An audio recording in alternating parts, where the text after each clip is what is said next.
igihe cy'izuba uri Imana ikora, izina ryawe nirishimwe. Mwami Yesu waravuze ngo data arakora nanjye ndakora iminsi yose, izina ryawe nirishimwe. No muri iri teraniro urimo urakora, wakoze, urimo urakora, urakomeza gukora, izina ryawe nirishimwe. Uri Imana ifata abantu bameze nk'aba Mose batazi kuvuga ukabahindura abantu bazi kuvuga. Uri Imana ifata aba Dawidi ukabakura mu ishyamba ukabahindura abami. Uri Imana ifata aba Petero ukababarira ibyaha ku munsi wa Pentekote, ukabatiza mu mwuka wera, ukabahindura abavugabutumwa baguhamya bakabwiriza hakihana ibihumbi. Uri Imana ikoresha aba Petero, abamugaye bakagenda, abatavuga bakavuga, iminyururu igacika, gereza zigakinguka. Uri Imana idahinduka, n'ubu wahindura ibintu. I Yerusalemu wahinduye ibintu. Abantu barateranye, baterana mu mihango bari bamenyereye.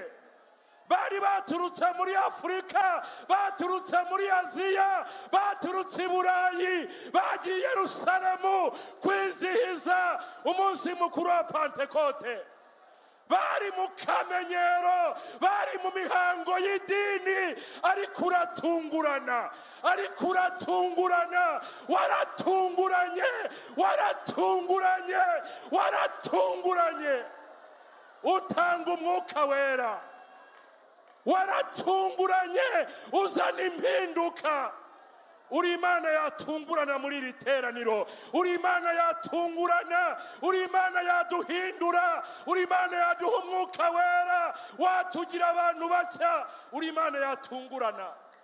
Umukozi wawe ugiye kutubwiriza akoreshwe n'umwuka wera, abagiye kumva ijambo ryawe dushobozwe n'umwuka wera kuryumva. Kandi nk'uko imvura na sheregi bijya bimanuka bigatoza ubutaka, umuhinzi akabona umutsima, ntibisubireyo bidakoze icyo waritumye. Abari ku ijambo ryawe rikora icyo ushaka muri iri teraniro. Jehova Nisi, Jehova Rafa, Yawe data wa twese, muremyi wa byose, Uwiteka, reka ijambo ryawe rikora icyo waritumye. Reka ribohora imitima, reka rizura abapfuye, reka rikiza abarwayi, reka rituvane mu ntege nke, reka ritumurikire, reka ridukize, reka rireme buri kintu cyose umuntu wese uri muri iteraniro akeneye.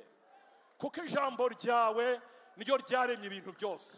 Ryaremye inyanja, ryaremye ubutaka duhagazeho, rirema umwuka duhumeka. Ijambo ryawe ryaraturemye, ijambo ryawe ritubeshaho. Reka muri iri teraniro ijambo ryawe rireme, reka rireme, reka rireme ubuzima bushya, reka rireme amateka mashya, reka ritanga icyerekezo gishya. I Yerusalemu waritamuruye, mu cyumba cyo hejuru handikwa amateka mashya, habonetse amateka mashya.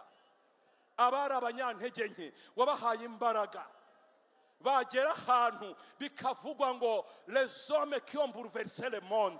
Abantu bubitse ibihugu, abantu bubitse ibihugu, abantu bubitse ibihugu bageze nino. Uri Imana yadukura mu ntege nke ukaduhindura abanyembaraga. Uri Imana yahindura amateka yacu, uri Imana yaduha icyerekezo gishya, uri Imana yahindura ibintu. Turakwizeye, ntabwo ujya unanirwa nk'abantu, ntabwo ujya ucogora, ntabwo ujya uruha. Muri iri teraniro ukora ikintu gishya. Urakoze Uwiteka, urakoze Uwiteka, urakoze Uwiteka, urakoze Uwiteka, urakoze Uwiteka. Ushyirwe hejuru, uhimbazwe none n'iteka ryose, mu izina rya Yesu Kristo, amen, amen.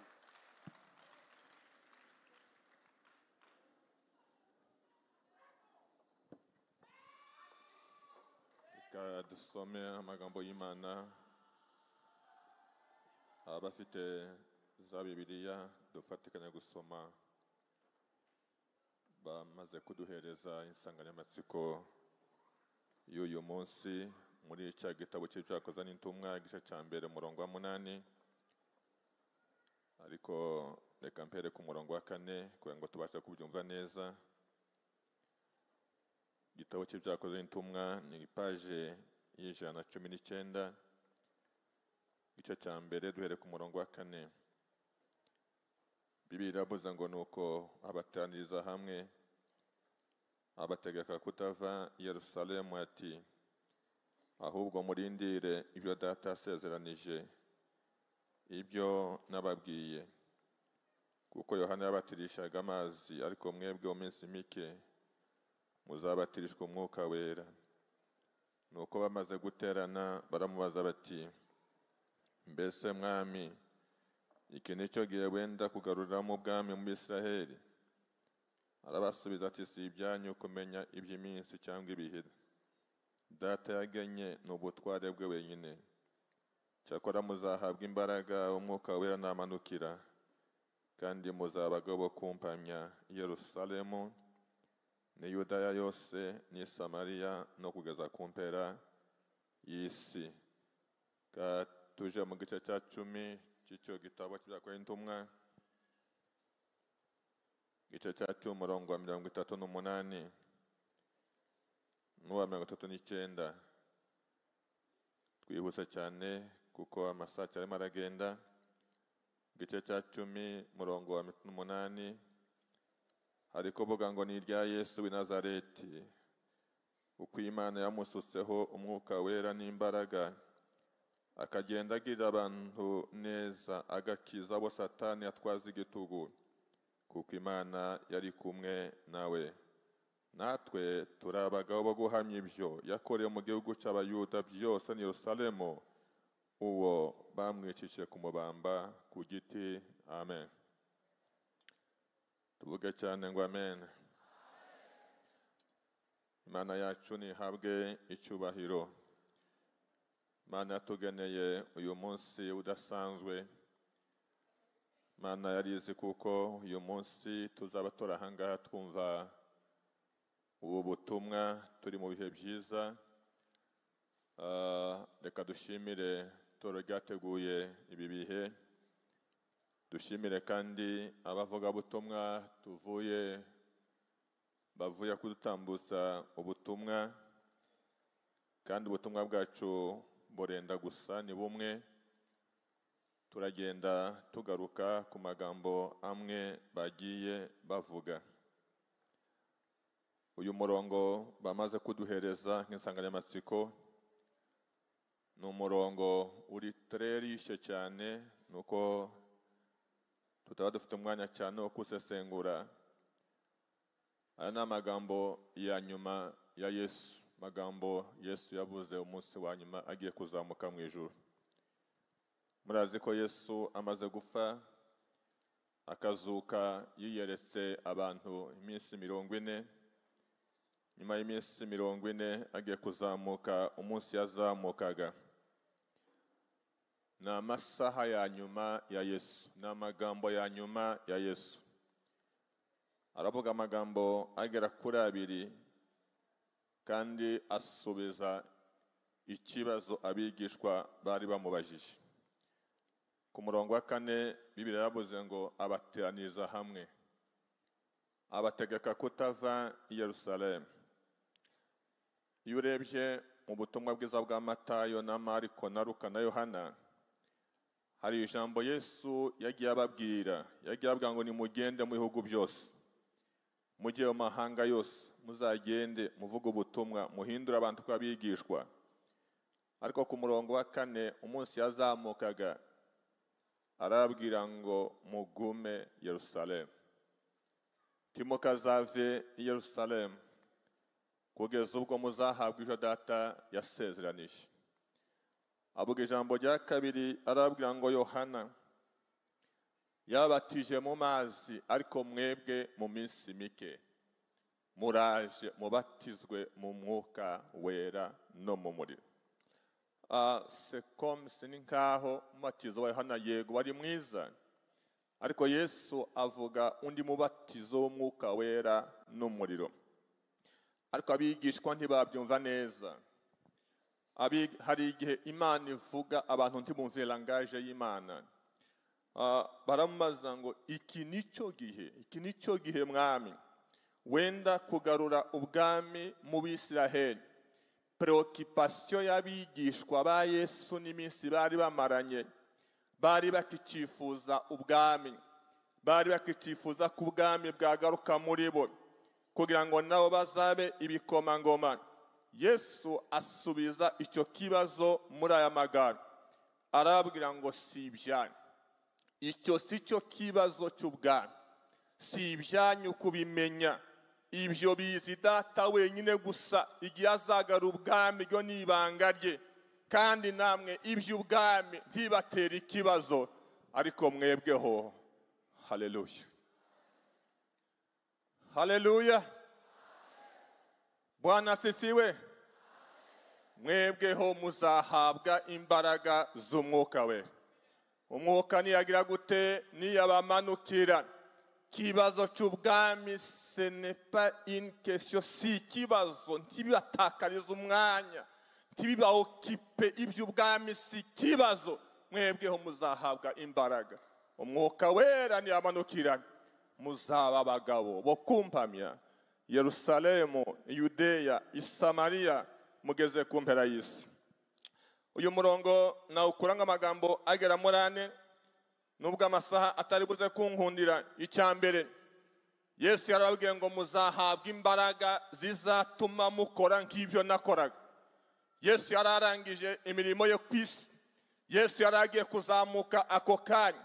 Bibiliya iravuga ngo yamaze kubabwira ayo magambo ngo atera intambwe azamuka. Abigishwa baratangara ati Yesu ari mu biki? Ariko atera intambwe arazamuka. Batangira kumureba ukuntu yazamukaga. Bibiliya iravuga ngo wingu likamulaki, ibicu kiramusingira. Ayo yari amagambo yanyu. Hanyuma rero nanivuze ngo icyo Yesu yashatse kubabwira cyambere, Yesu yarabwiye ngo mugende muzahabwa imbaraga. Izi mbaraga baririmbyi baturirimbiye, izi mbaraga dusoma, yewe nafashe umwanya muremure wo kwibaza ngo izi mbaraga zari imbaraga ki? Zari imbaraga zo gukora iki? Zari imbaraga zizamara iki? Ariko ijambo ry'Imana tubwira neza, Yesu yabwiye ngo azabaha imbaraga zo gutuma bakora nk'ibyo yakora. Bazahabwa imbaraga kuko bari basigaye mu cyimbo cya Yesu. Ni nako Paul yavuze ngo turi intumwa mu cyimbo cye. Yesu yaragiye ariko yadusigiye umurimo, nikwe tugomba kuwukora. Kandi kwa ngo tuwukore, bari bagomba kuwukora bafite za mbaraga z'umwuka wera. Kuko reka mbabwire ikintu cyantangaje cyane, ab'Imana ishaka gukoresha ibanza kubaha imbaraga zanyu. Iyo urebye uyu murimo Yesu yarabasigiye, hari umwanditsi wavuze ngo uyu murimo cyangwa se iyi mission yari mission gigantesque, yari mission extraordinaire, yari mission idasanzwe kuja mu isi yose. Iyi mission yari yoroshe, muzaja mu isi yose, muhere Yerusalemu, mugere Yudeya, mugere Samariya, mugere no mu Rwanda, mugere na hehe. Yari mission gigantesque, yari mission extraordinaire. Ariko nubwo yari mission ikomeye, Imana ishaka gukoresha abantu, ibaheza mission ikabaha n'imbaraga zo gukora iyo mission. Bwana asifiwe sana. Abantu mva haleluya, abantu mva haleluya. Ndavuze ngo ab'Imana ishaka gukoresha ibaheza ubutumwa, ibaheza mission, yarangiza ikabaheza n'imbaraga za mission, ikabaha n'igikoresho cya mission. Imana yabonye kuko abayikora bose nta bindi utire bagira, nta kindi gikoresho bagira. Igikoresho twahawe n'umwuka wera, nta kindi gikoresho. Imana yadusigiye umwuka wera. Niyo mpamvu Yesu yavuze ngo ntibishoboka ko ab'isi bamuhawe kuko atari uwabo, nta misiyo nabahaye, ariko mwebweho nzabaha imbaraga z'umwuka wera. Yesu avuga ngo namwe muzakora imirimo nk'iyo nanjye nakoraga. Kandi Yesu nawe agiye gutangira uyu murimo. Hari imirongo ibiri itangaje cyane nusoma mu butumwa bwiza bwa Luka mu gice cya 4 umurongo wa 16 haje bavuga ngo Yesu agiye gutangira umurimo, ngo agenda i Nazareti, ngo aho yarerewe, ngo yinjira mu isinagogi nk'uburyo busanzwe, ngo ahageze bamuheza igitabo ngo asome, ngo afata amagambo yanditse n'umuhanuzi Yesaya. Aravuga ngo umwuka w'Uwiteka ari kuri njyewe. Tuvuge ngo Yesu ashimwe cyane. Umwuka w'Uwiteka ari hehe? Ari kuri njyewe, ngo Uwiteka yaransize kugira ngo mbwirize abakene ubutumwa bwiza. Uwiteka yantumye kubohora, Uwiteka yantumye kubohora impumyi, Uwiteka yantumye kubohora ibisenzegeri, Uwiteka yantumye kwamamaza umwaka Imana igira abantu imbabazi zayo. Yesu arapresente misiyo ye, avuga misiyo, ngo amaze kuvuga ayo magambo ngo abantu bose baratangara. Yaravuze misiyo ye, niyo mpamvu kandi twasuye hariya mu gice cya 10 avuga ngo n'izina rya Yesu. Bababashije impamvu bakorera bitangaza, biravuga ngo n'izina rya Yesu Uwimana yasutseho amavuta, Uwimana yasutseho umwuka wayo. Yesu aje gutangira umurimo, Imana yabanje kumusukaho umwuka wera. Nibyo sibyo? Nibyo sibyo? Haleluya, haleluya. Nibaje ngo niba Yesu Imana yamusukaho umwuka wera, wewe ukeneye kangana gute? Imana yabonye ko na Yesu atabishobora, imusukaho umwuka wera kugira ngo agende agira abantu bose neza, kandi ngo agende abatura abo Satani yatwaje igitugu. Bwana asifiwe sana. Iyi niyo misiyo ya mbere, ni ukuvuga ngo abigishwa bari basigaranye misiyo Yesu yakoraga. Natwe rero tugomba gukora nk'ibyo Yesu yakoraga, kandi koko barabikoze. Narishimye cyane iyo usomye ijambo ry'Imana, narishimye cyane. Yesu yakizaga abarwayi, Yesu yazuraga abapfuye, Yesu yavugaga ubutumwa. Abigishwa bamaze guhabwa izi mbaraga, nabo barabikoze. Haleluya. Nabo bagize gute? Barabikoze. Ijambo ryarambwiye ngo izi mbaraga ziyamaze kubamanukira. Hari igitangaza cya mbere bakoze, nusoma mu gice cya 2 ngo umunsi wa Pentekote, ngo Petero abumbura akanwa, abumbura ijambo. Iyi mbaraga zimanutse ni imbaraga zituma tubumbura akanwa tukavuga ubutumwa dushize manga. Ngo amaze gufata disikuru, amaze kubwiriza ijambo ry'Imana, ngo abantu 3,000 baratsindwa. Bavuga ngo dukore iki bagabo bene data? Arababwira ngo nimwizere, namwe iri n'isezerano ryanyu n'abana banyu n'abazabakurikira n'abari i Kigali n'abari Nyarugenge. N'isezerano, ni ahadi yetu, c'est notre promesse. Haleluya. Abazamwizera bose, abazamwizera bose ngo baratsindwa iyo tuvuga ubutumwa n'izi mbaraga. Ikizi imbaraga zazikora ginjira mu mutima, umuntu agatsindwa n'ibyaha bye akabireka. Nizo mbaraga Paulo yari afite ageze muri Efeso, atangiye kuvuga ubutumwa mu gice cya 19 ngira ngo mu 19 ngo abakonikoni nabo ngo bazana ibyabo, baratsindwa kubera ubutumwa bw'imbaraga z'umwuka wera. Izi mbaraga zitsinda abantu bakihana, izi mbaraga zikura abantu mu kabare bakakareka bakihana. Izi mbaraga turazikeneye. Abazikeneye haleluya, abazikeneye haleluya. Izi mbaraga turazikeneye, nizo zizadufasha kuvuga ubutumwa. Icya 2, ni imbaraga zidufasha kuvuga ubutumwa nari mbabwiye ngo misiyo bari bahawe yari misiyo ikomeye yo kuja mu isi yose, ariko se bari kubishobozwa n'iki iyo batagira imbaraga z'umwuka we? Imana yari izi kuko kugira ngo bagere ku bantu bose no ku byaremwa byose igomba kubaha imbaraga. Izi mbaraga zavuye Yerusalemu zigera i Samariya, zigera i Yudeya, zigera mu Burayi, zambuka inyanja zigera muri Afurika. Izi mbaraga ziramanuka zigera muri Kongo, zigera mu Rwanda. Twakira ubutumwa bwiza kubera imbaraga z'umwuka wera. Mwampera Imana amashimwe cyane. Kandi reka mabwire, dufite Chaine, dufite umurima munini, dufite abahanga menshi atarakirwa ubutumwa bwiza, ariko hamwe n'imbaraga z'umwuka wera tuzabageraho. Ubutumwa buzahagera.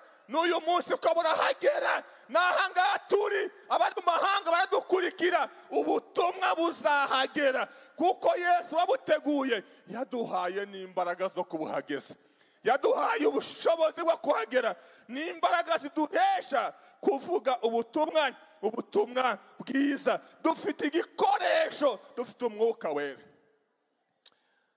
Cya gatatu cyaje kunezeza cyane muri aya magambo, nasomye ijambo rirambwira ngo izi mbaraga natwe twarazihawe.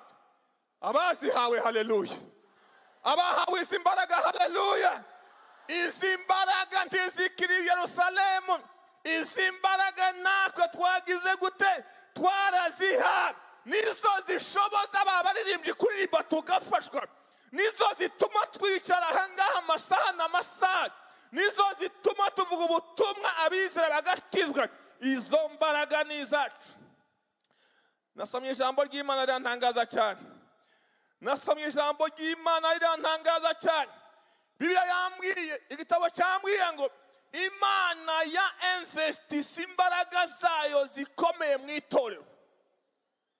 Ibyo murabyumva? Imana yashoye imbaraga.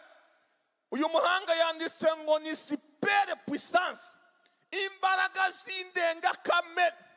Uyu muhanga yaravuze ngo izi mbaraga Imana yatanze mu itorero, ngo no mu gihe cy'umwuzure ntiyazikoresheje, no mu gihe cya Gideyoni ntiyazikoresheje, no mu gihe yakuye se mu Giputa ntiyazikoresheje, mu gihe Yeshuwa batsinze inkike z'Yeriko ntiyazikoresheje, ariko Imana yazitanze mu itorero. Imbaraga dufite si nk'iz'aba Dawidi, si nk'iz'aba Gideyoni, si nk'iz'aba Yeshuwa. Ce sont des super puissants, n'imbaraga zigitangaza. Imana afashe imbaraga zayo zose irazi investisa, yaziinvestishije hehe? Mu itorero. Haleluya, haleluya. Bwana asifiwe. Torero tubitse tugenda n'imbaraga z'Imana.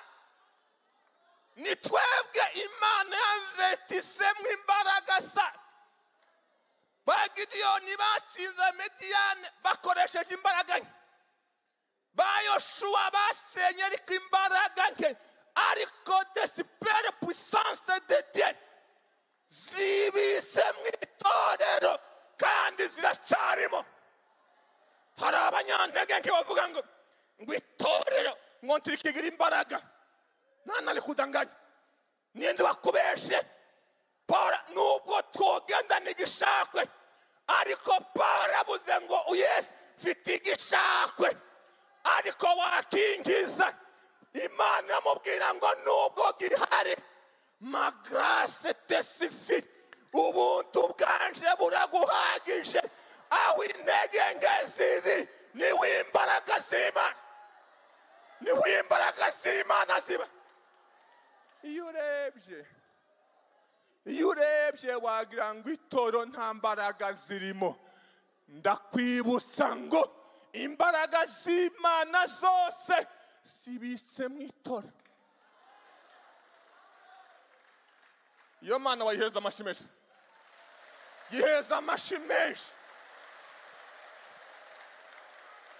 turazigendana turaziriranwa turazirarana turaziririmbana turazisengana turazisinzirana turazibwiriza nous avons de puissance du Saint-Esprit turacyazifite. Haleluya haleluya abazifite haleluya zirahari ntazihari zirahari ntazihari zirahari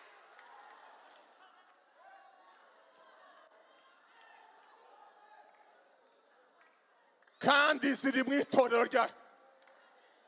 Imana ntiyo kwivuguruza jamais yazibitse mu itorero kandi amakuru mfite ndirazikuramo. Izi mbaraga zizaba mu itorero kugeza izi mbaraga zizamuye itorero riri muri Data wo mu ijuru. Izi mbaraga zizazamura itorero.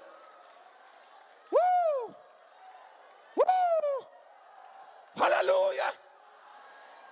Izo mbaraga zirahari. Izo mbaraga zirahari. Vuga ngo turazifite.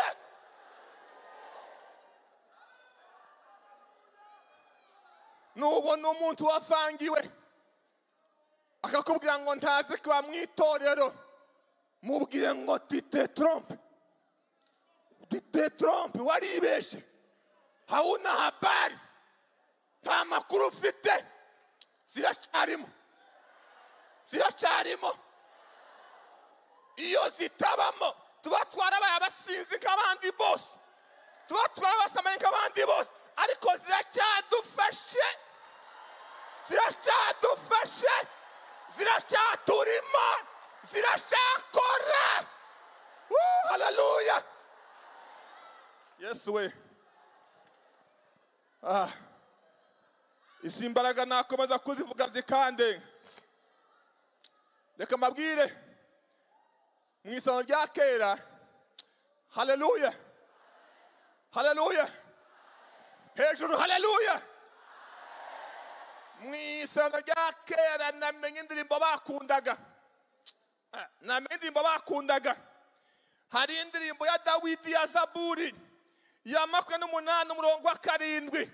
Iyo ndirimbo Dawidi yarayikundaga, abantu bose bakayikunda. Iyo ndirimbo yaravugaga ngo l'Éternel est ma force, Uwiteka niwe mbaraga zanjye. Ariko nubwo bayiririmbaga, izi mbaraga z'Uwiteka zagaragaye umunsi wa Pentekote. Abapentekote tugomba kuririmba ngo Bwana ni nguvu yangu, l'Éternel est ma force, Uwiteka niwe mbaraga zanje. Kandi koko Uwiteka niwe mbaraga zacu. Uwiteka niwe mbaraga zacu. Uwiteka niwe mbaraga zacu. Niba Uwiteka gihari, mufite ikihe kibazo?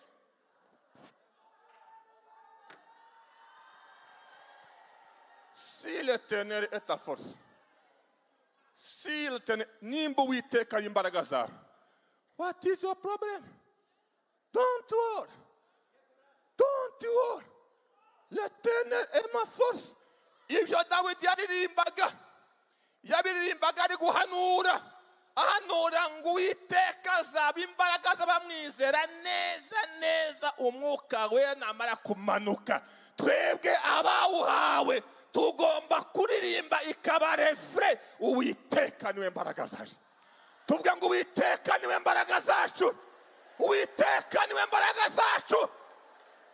Haleluya haleluya.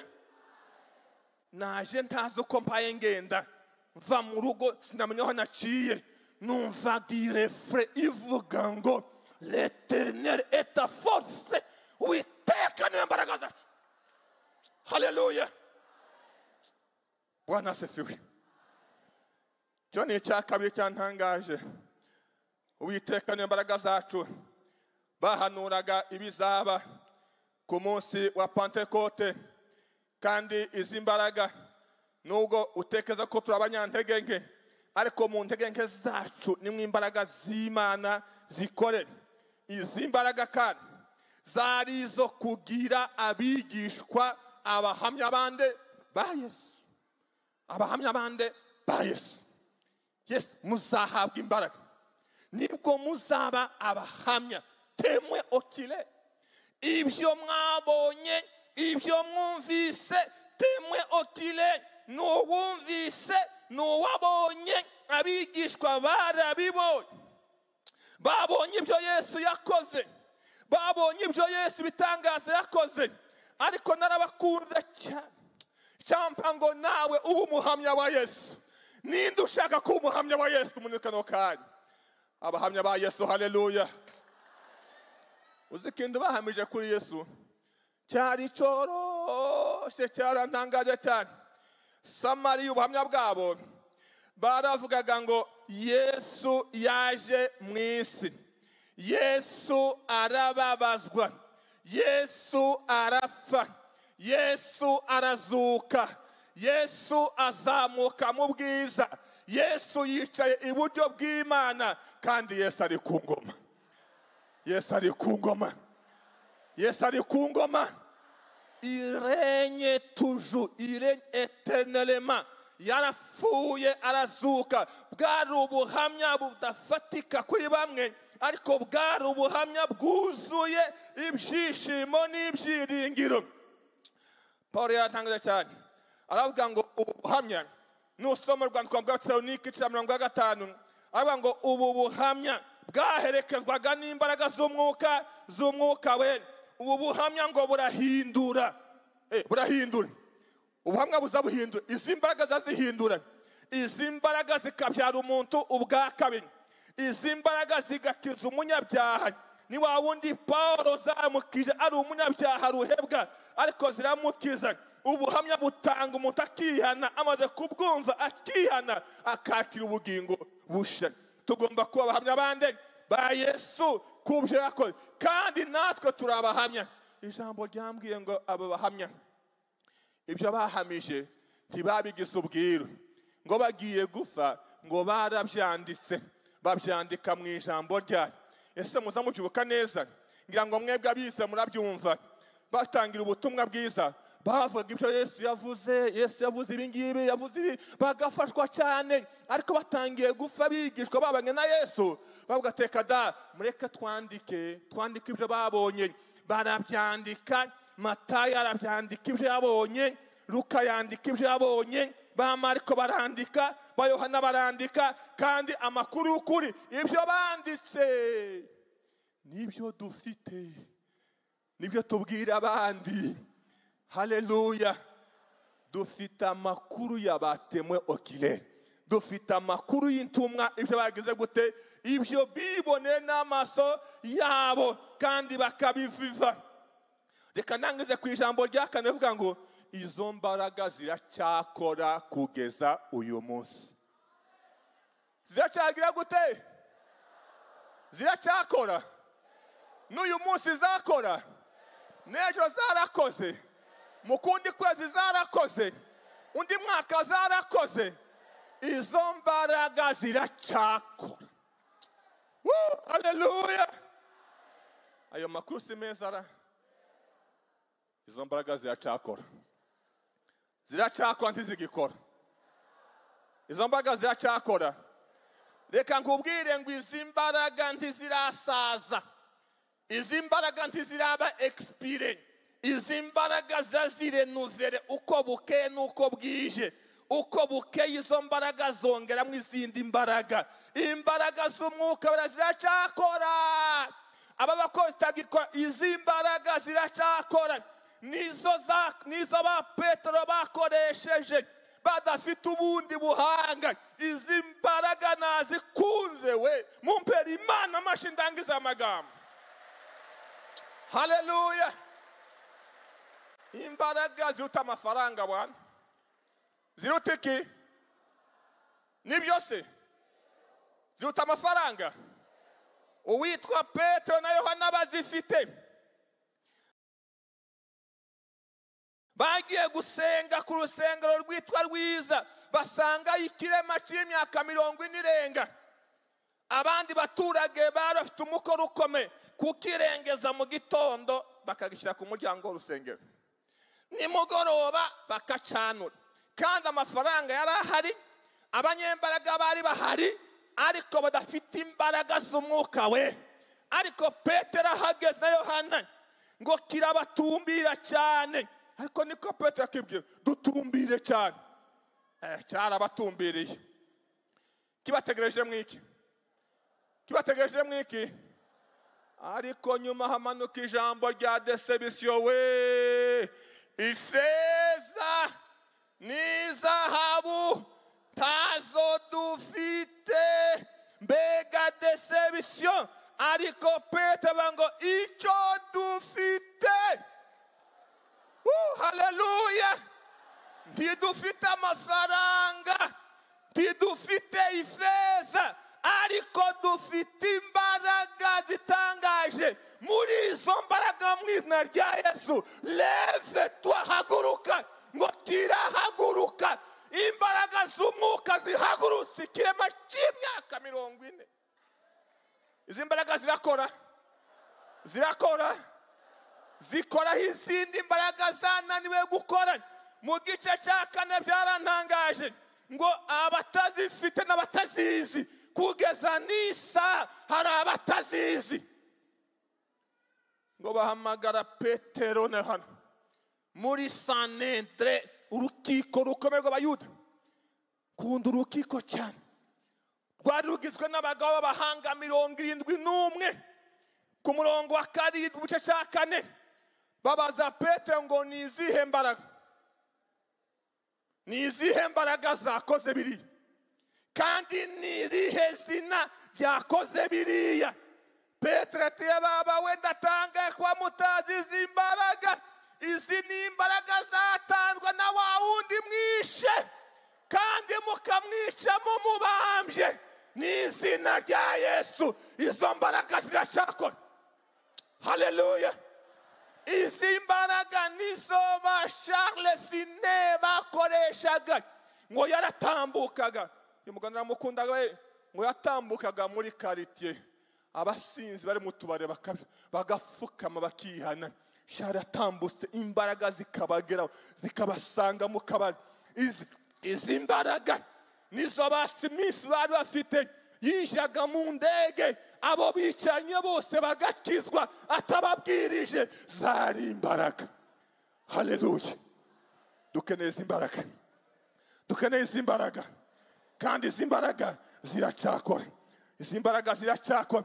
Nizo ba Paulo bari bafite we. Oh, haleluya, haleluya. Ba Paulo bari bazifite. Ngo yambaraga umwenda, yawambura bakawambika abarwayi, bagahita bakira, bagakizwa na za mbaraga ze muri wa mwenda wande wa Paulo. Nizo mbaraga Paulo yagaje muri Efeso, ngo asanga abakonikoni ngo bazana ibitabo by'ubukonikoni bifite agaciro kenshi. Izi mbaraga aho zigeze ibintu birahinduka. Imana ibahereze umugisha, Imana ibahereze mbaraga, Imana ibahereze izo mbaraga. Mwaka dusenge izo mbaraga, mwaka dusenge mbaraga. Kansa umushumba gicumbi urembo bwa gicumba tambuke. Itoro ry'Imana dukeneye imbaraga, turashaka izo mbaraga. Hari ndi mwagiye mugaruka ngo dushaka izo mbaraga, dushaka izo mbaraga z'umwuka we. Niba utazifite urazishaka, kandi ziracakwa. N'abazaza nyuma yacu zizabakoreramo. Imana ihabwe icubahiro. Data wera, turagushimiye, tugushimiye ko watanze imbaraga mu itorero zitahagarikwa n'umuntu uwo ari we wese. Tugushimiye ko watanze imbaraga zikiza, ko watanze imbaraga zibeshaho, ko watanze imbaraga zizura ibyari bipfuye.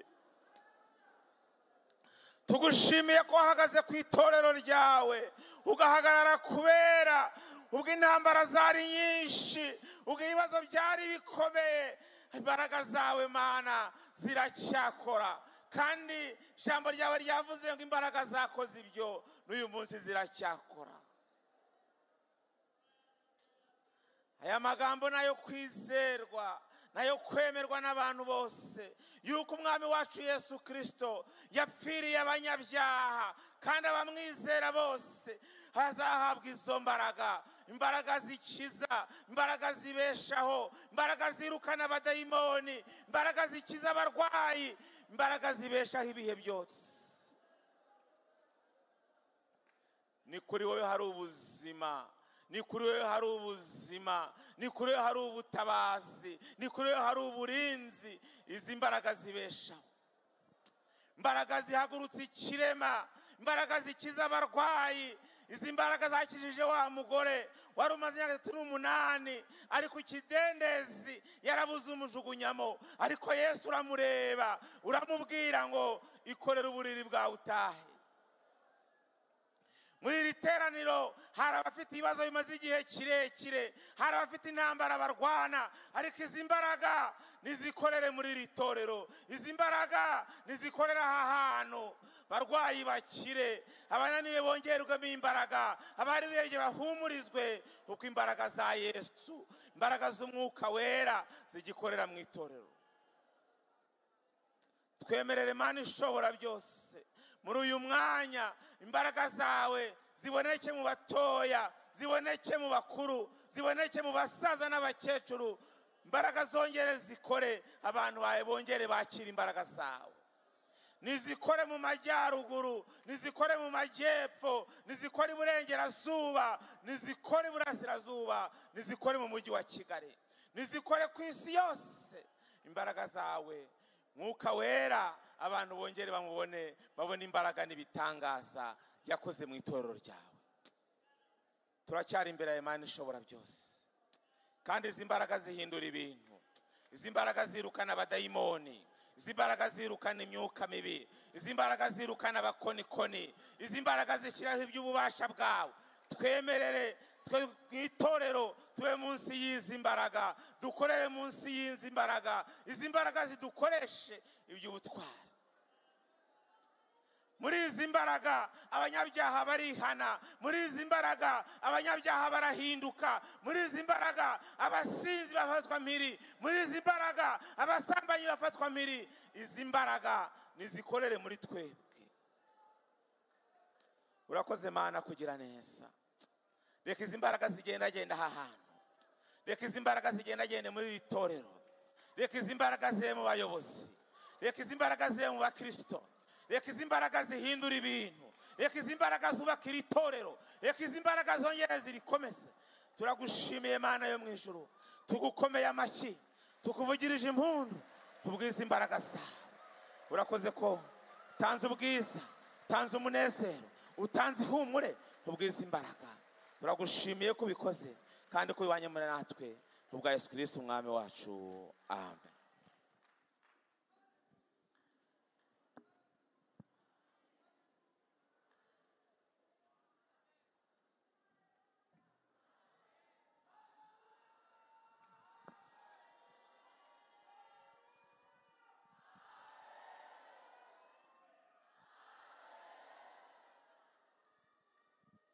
Amen, amen. Hallelujah. Muri iki giterane cya Pentecote, gahunda ni ukwakira imbaraga. Imbaraga z'umwuka wera, kandi twumvise yuko Imana yazemvestishije mu itorero.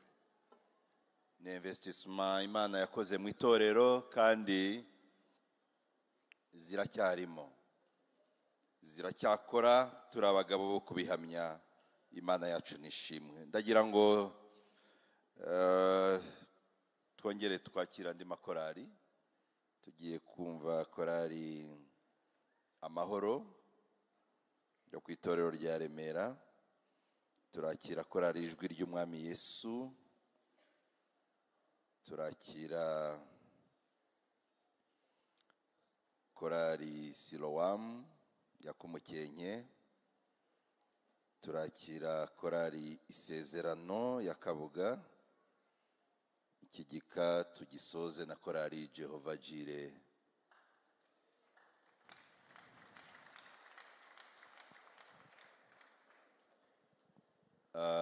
batambuka bihuta kurara amahoro.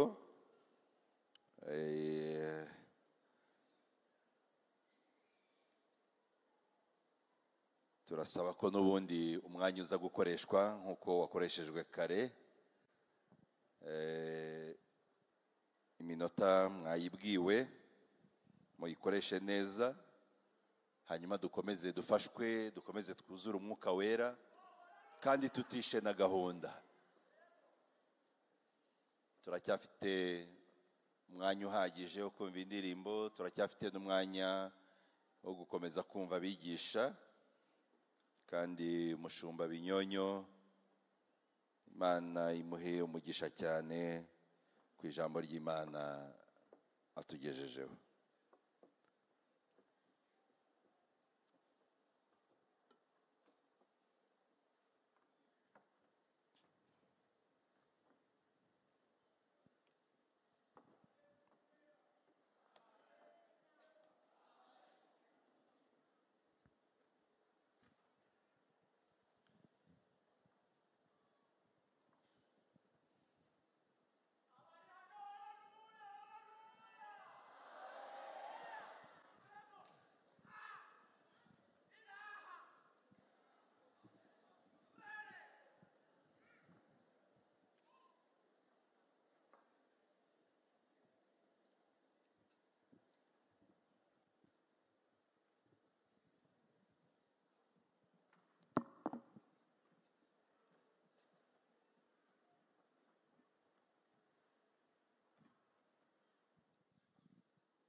Ngwino mwuka wera, ngwino mwuka udufashe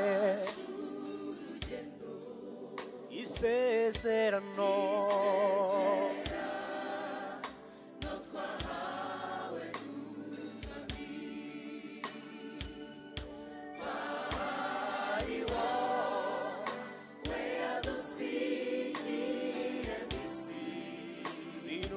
Fashe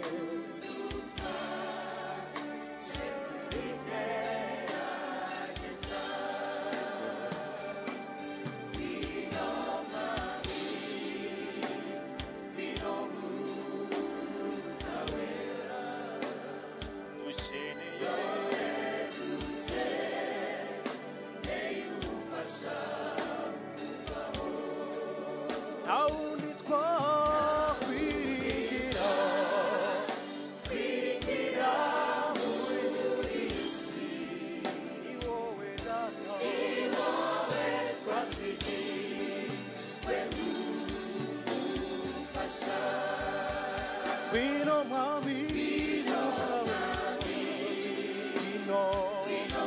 wera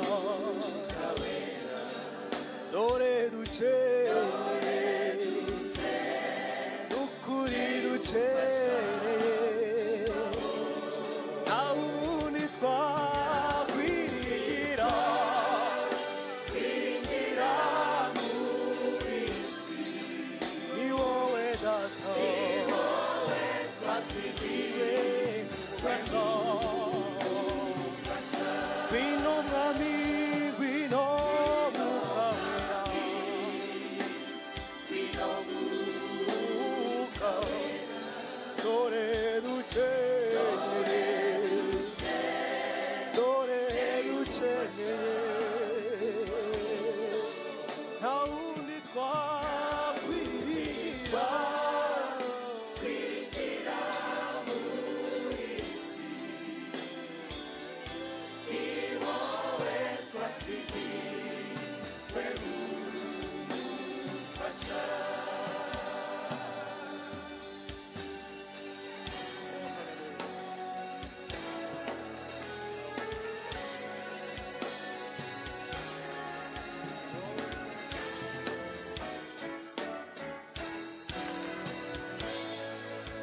iryo jambo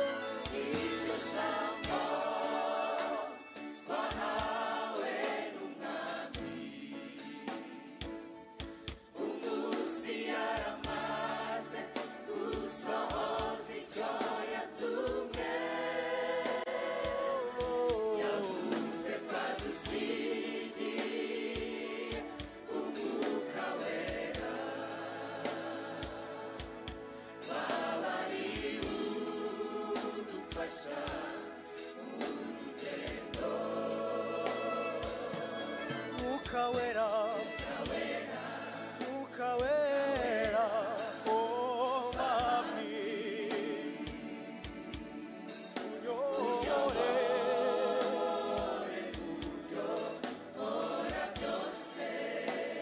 ntabwo njye ubwanjye nakwishoboza gukiza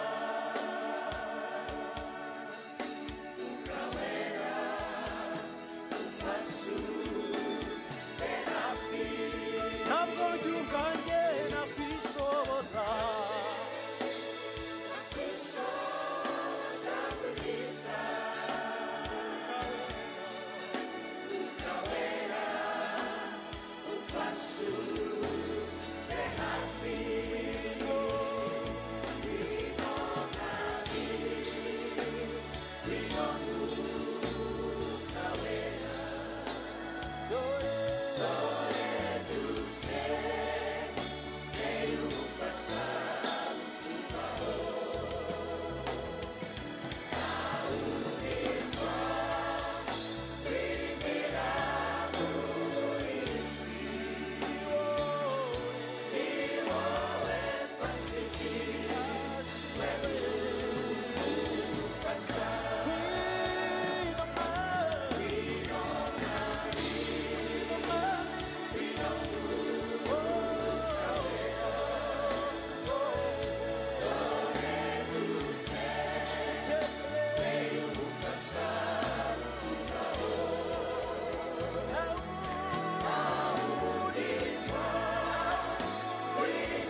ubasha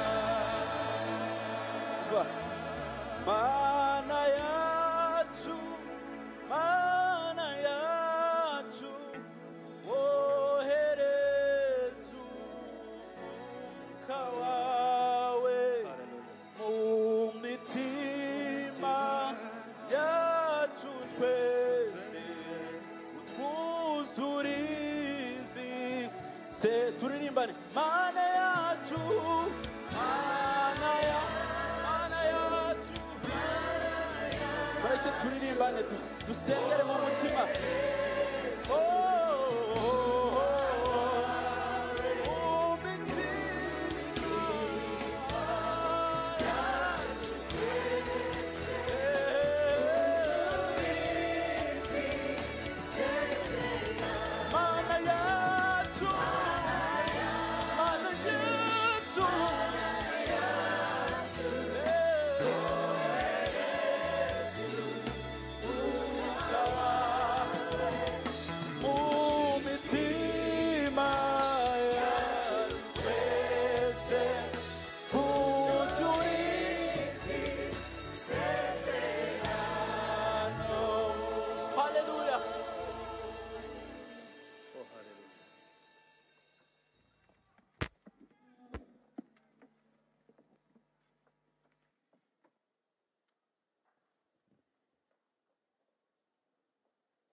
ijwi ry'umwami Yesu